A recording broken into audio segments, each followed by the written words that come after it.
No Pneumo Responde de hoje, vou trazer uma pergunta que veio aqui do YouTube. Doutor, existe princípio de pneumonia? E quais são os fatores predisponentes para a pneumonia? Meu nome é George Amado, sou médico pneumologista, atendo presencialmente aqui em Aracaju e para pacientes de outras regiões, de várias regiões do país e fora do Brasil, eu faço atendimento por videoconsulta, acompanhamento online. Vou deixar o contato da minha secretária para maiores informações.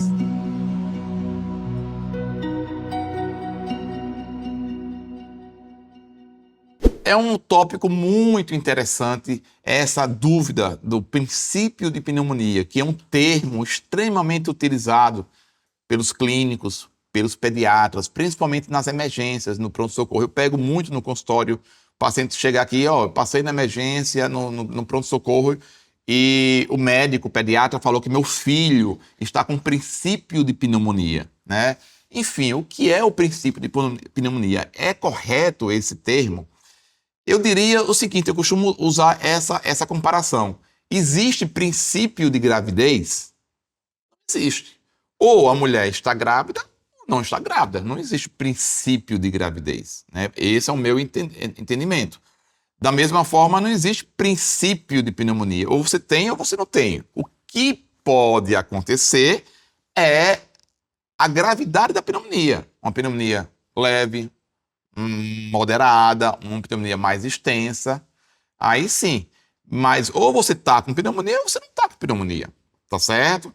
E o que é que vem a ser a pneumonia? Pneumonia é um processo inflamatório e geralmente infeccioso, bacteriano, viral ou fúngico do tecido pulmonar. Então, o tecido pulmonar ali ele está acometido por uma infecção e inflamação e precisa ser tratado, porque é uma doença potencialmente grave, principalmente em algumas situações.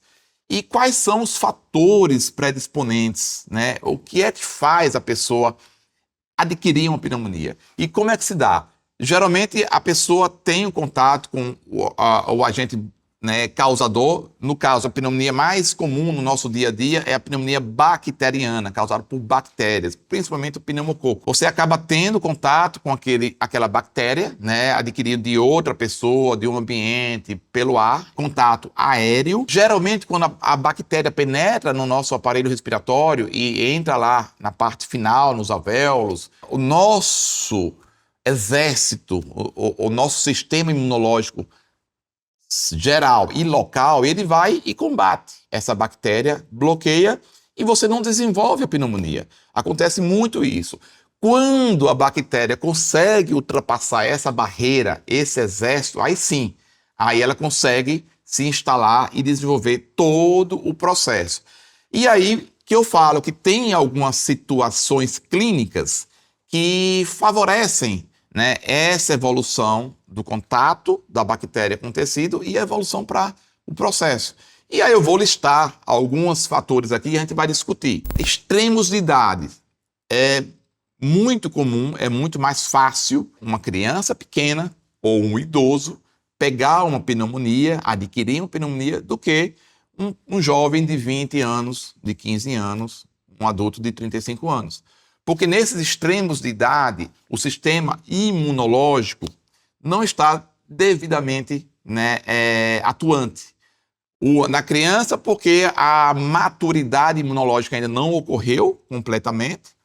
E no idoso, porque com a idade é natural, sim, o sistema imunológico também ir decrescendo em termos de função, de potência, né, de atuação. Então, os extremos de idade é um fator predisponente. Outro fator predisponente para você adquirir a pneumonia é as doenças que comprometem a sua imunidade.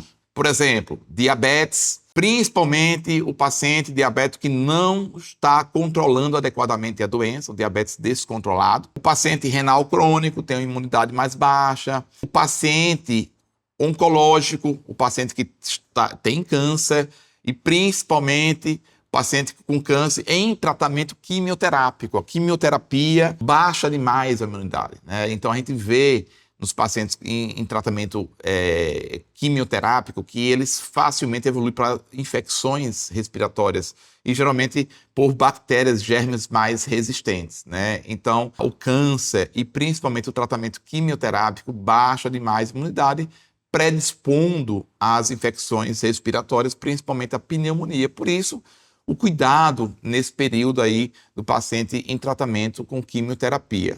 Outra situação que compromete demais a imunidade, facilita o surgimento, o aparecimento de pneumonias, é o tabagismo. O hábito de fumar, né, cigarro, o vape, cigarro eletrônico, gera um processo inflamatório a nível, principalmente do sistema respiratório, e esse processo inflamatório do dia a dia ali diminui as defesas locais. Lembrando que não só o tabagista ativo, o tabagista passivo, aquele que convive com o fumante, também está sujeito a ter esse componente imunológico comprometido.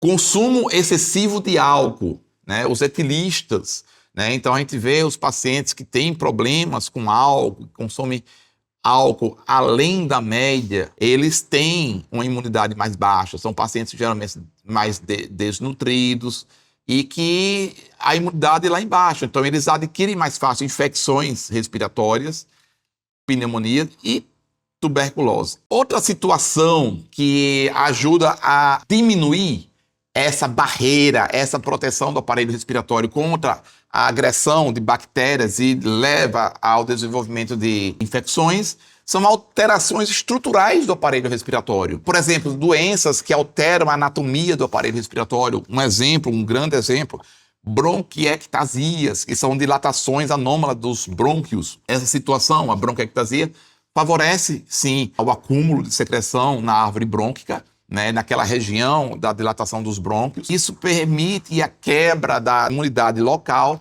e são pacientes que facilmente eles apresentam reinfecções e apresentam pneumonias com mais facilidade. Um outro fator que é muito comum, que favorece também o aparecimento de infecções respiratórias, inclusive pneumonia, são as doenças gastroesofágicas, né, que comprometem o aparelho respiratório.